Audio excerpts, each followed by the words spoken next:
ક્યારે એવું વિચાર્યું છે કે આપણા ઘરની બહારનો રસ્તો કોણ બનાવે છે કે પછી નળમાં પાણી ક્યાંથી આવે છે? ચાલો, આજે આપણે એ જ સિસ્ટમને સમજવાના છીએ જે આ બધી બાબતોનું ધ્યાન રાખે છે, એટલે કે ભારતની સ્થાનિક સરકાર. આ એ સરકાર છે જે આપણા રોજિંદા જીવન સાથે સીધી જોડાયેલી છે. જુઓ, આ એ જ સવાલો છે જેનો જવાબ સ્થાનિક સરકાર પાસે છે. એક એવી સરકાર જે કહી શકાય કે આપણા ઘરના દરવાજે જ કામ કરે છે. તો આજે આપણે એ જ સમજવાના છીએ કે આ આખી સિસ્ટમ, આખી રચના કામ કેવી રીતે કરે છે, એકદમ સરળ ભાષામાં. તો આજના આ વિશ્લેષણમાં આપણે શું જોવાના છીએ?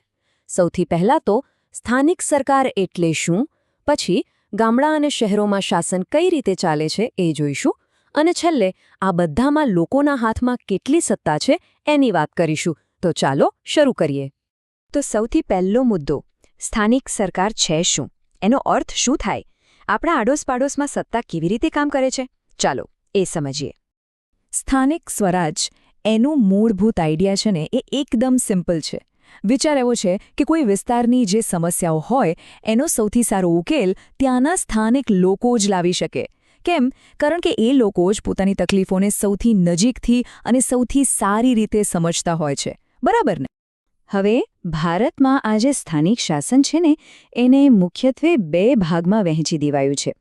ગામડાઓ માટે છે ગ્રામીણ પ્રશાસન, જેને આપણે બધા પંચાયતી રાજ તરીકે ઓળખીએ છીએ, અને બીજું છે શહેરો માટે, જેને કહેવાય શહેરી પ્રશાસન. ચાલો હવે આ બંનેને જરા ઊંડાણમાં જઈને સમજીએ. આ વ્યવસ્થાની શરૂઆત ખરેખર એક ઐતિહાસિક ક્ષણ હતી. આ બધું શરૂ થયો 1959માં રાજસ્થાનના નાગૌરથી, અને પછી 1963માં ગુજરાતે પણ આ સિસ્ટમ અપનાવી. લોકશાહીના પાયાને છેક ગ્રામ્ય સ્તર સુધી મજબૂત કરવા માટેનું આ એક મોટું પગલું હતું. તો ચાલો હવે આવીએ આપણા બીજા સેક્શન પર. અહીં આપણે વાત કરીશું ગ્રામીણ શાસનના હૃદય સમાન, એટલે કે પંચાયતી રાજ વ્યવસ્થા વિશે. અહીં તમે જોઈ શકો છો, આ એક પિરામિડ જેવું માળખું છે. આ છે ગ્રામીણ શાસનના 3 સ્તર. સૌથી નીચે પાયામાં છે ગ્રામ પંચાયત, એની ઉપર તાલુકા પંચાયત, અને સૌથી ઉપર ટોચ પર છે જિલ્લા પંચાયત. દરેક સ્તરની પોતાની અલગ અલગ જવાબદારીઓ હોય છે, જેનાથી સત્તાનું વિભાજન એકદમ સ્પષ્ટ રહે. ગ્રામ પંચાયત, આને લોકશાહીનો સાચો પાયો કહી શકાય, કેમ કે અહીં જ ગામના લોકો શાસનમાં સીધો ભાગ લે છે. દર 5 વર્ષે ચૂંટણી થાય અને લોકો પોતાના પ્રતિનિધિઓને ચૂંટી કાઢે. હવે જો ગ્રામ પંચાયતના કામો, ઘર નંબર આપવાથી માંડીને પાણી પુરવઠાની વ્યવસ્થા કરવી, ગામના રસ્તા અને સાફસફાઈનું ધ્યાન રાખવું, સ્ટ્રીટ લાઇટની વ્યવસ્થા, ગામના વિકાસનું પ્લાનિંગ, અરે જન્મ મરણના રેકોર્ડ પણ એ જ રાખે છે. આ બતાવે છે કે ગામના રોજિંદા જીવન માટે ગ્રામ પંચાયત કેટલી બધી જરૂરી છે. બધી બેઝિક સુવિધાઓની જવાબદારી એના માથે હોય છે. તો ગામનો આ વહીવટ ચલાવે કોણ? એમાં 2 મુખ્ય લોકો હોય છે. એક તો સરપંચ, જેમને ગામના લોકો મત આપીને ચૂંટે છે, અને બીજા છે તલાટી કમ મંત્રી. આ સરકારી અધિકારી હોય છે, જેમની નિમણૂક સરકાર કરે છે. સરપંચ લોકોનો અવાજ રજૂ કરે છે અને તલાટી સરકારી કામકાજ અને યોજનાઓનું અમલીકરણ સંભાળે છે. બસ આ બંને સાથે મળીને ગામના વિકાસનું કામ આગળ વધારે છે. ગ્રામ પંચાયતથી ઉપર જઈએ તો આવે છે તાલુકા પંચાયત. આ ગ્રામ અને જિલ્લા પંચાયત વચ્ચેની એક બહુ જ મહત્વની કડી છે, અને અહીં એક ખાસ વાત નોંધવા જેવી છે કે 50% બેઠકો મહિલાઓ માટે અનામત છે. આ ખરેખર એક મોટું અને પ્રગતિશીલ પગલું છે, જેનાથી રાજકારણમાં મહિલાઓની ભાગીદારી વધે છે. અને હવે સૌથી ઉપરના સ્તરે આવે છે જિલ્લા પંચાયત. આ છે પંચાયતી રાજનું ટોચનું સ્તર.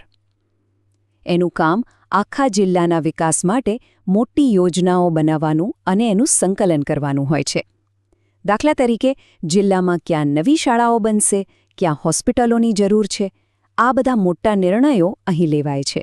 ચાલો, તો ગામડાની વાત તો થઈ ગઈ. હવે શહેરો તરફ વળીએ.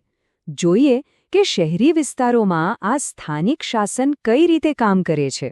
એની રચના છે ને, એ ગામડાની વ્યવસ્થા કરતાં થોડી અલગ છે. શહેરોમાં મુખ્યત્વે 2 પ્રકારની સંસ્થાઓ હોય છે, અને એનો આધાર છે વસ્તી પર. જે શહેરો પ્રમાણમાં નાના હોય ત્યાં હોય છે નગરપાલિકા, અને જે મોટા શહેરો એટલે કે મહાનગરો છે ત્યાં હોય છે મહાનગરપાલિકા. હવે નગરપાલિકામાં શું હોય? આખા શહેરને વસ્તીના હિસાબે નાના નાના વિસ્તારોમાં વહેંચી દેવામાં આવે છે. આ વિસ્તારોને આપણે વોર્ડ તરીકે ઓળખીએ છીએ. અને પછી દરેક વોર્ડમાંથી એક સભ્ય ચૂંટાઈને આવે છે. આનો ફાયદો એ છે કે શહેરના દરેક નાનકડા વિસ્તારની સમસ્યાઓ અને જરૂરિયાતો પર ધ્યાન આપી શકાય છે. નગરપાલિકાના કામો પણ આપણા રોજિંદા જીવન સાથે જોડાયેલા છે, જેમ કે શુદ્ધ પાણી પહોંચાડવું, રસ્તા અને ગટર વ્યવસ્થા સાચવવી, જન્મમરણની નોંધણી, આખા શહેરની સાફસફાઈ, ફાયર બ્રિગેડની સેવા અને હા, લાઇબ્રેરી અને બગીચાઓ બનાવવાનું કામ પણ એ જ કરે છે. ટૂંકમાં શહેરના નાગરિકોનું જીવનધોરણ સુધારવાનું કામ એમનું છે. હવે વાત કરીએ મોટા શહેરોની, એટલે કે મહાનગરપાલિકાની. અહીં જે ચૂંટાયેલા વડા હોય છે એમને મેયર કહેવામાં આવે છે. મેયરને શહેરના પ્રથમ નાગરિક ગણવામાં આવે છે અને આખા શહેરના વહીવટનું નેતૃત્વ એમના હાથમાં હોય છે. એમનો કાર્યકાળ 2.5 વર્ષનો હોય છે.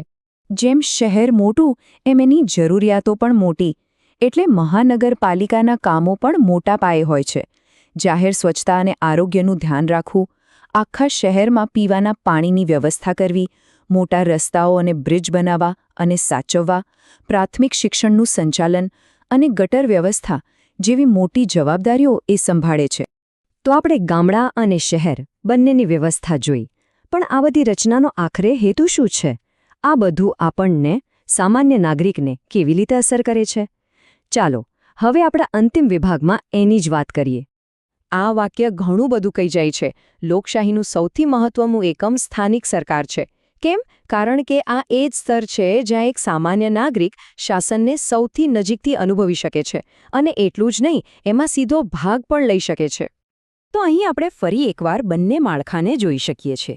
એક તરફ ગામડાનું પિરામિડ જેવું માળખું છે, તો બીજી તરફ શહેરનું નેટવર્ક. ભલે બંને દેખાવમાં અલગ હોય, પણ બંનેનો હેતુ, બંનેનો ઉદ્દેશ એક જ છે: શાસનને લોકોની એકદમ નજીક લઈ જવું અને લોકોની સેવા કરવી. એટલે આખા વિશ્લેષણનો સાર શું છે? એ જ કે સરપંચથી લઈને મેયર સુધીની આ આખી જે સિસ્ટમ છે એ કોઈ દૂરની કે કાલ્પનિક વ્યવસ્થા નથી. આ તો આપણા ઘરની બહારના રસ્તા, આપણા નળમાં આવતા પાણી અને આપણા વિસ્તારની સ્ટ્રીટ લાઇટને લગતી વ્યવસ્થા છે. આપણી રોજિંદી જિંદગી સાથે જોડાયેલી છે. તો હવે આપણે એ તો જાણી લીધું કે આપણા વિસ્તારની નાની મોટી સમસ્યાઓ માટે કોને પકડવા, કોણ જવાબદાર છે. બસ આ જાણકારી હોવી જ એ જ પહેલું અને સૌથી મહત્વનું પગલું છે. પણ હવે સવાલ એ છે કે એક જાગૃત અને સક્રિય નાગરિક બનવા માટે આના પછીનું બીજું પગલું શું હોઈ શકે? આ એક એવો પ્રશ્ન છે જેનો જવાબ આપણે સૌએ વિચારવાનો છે.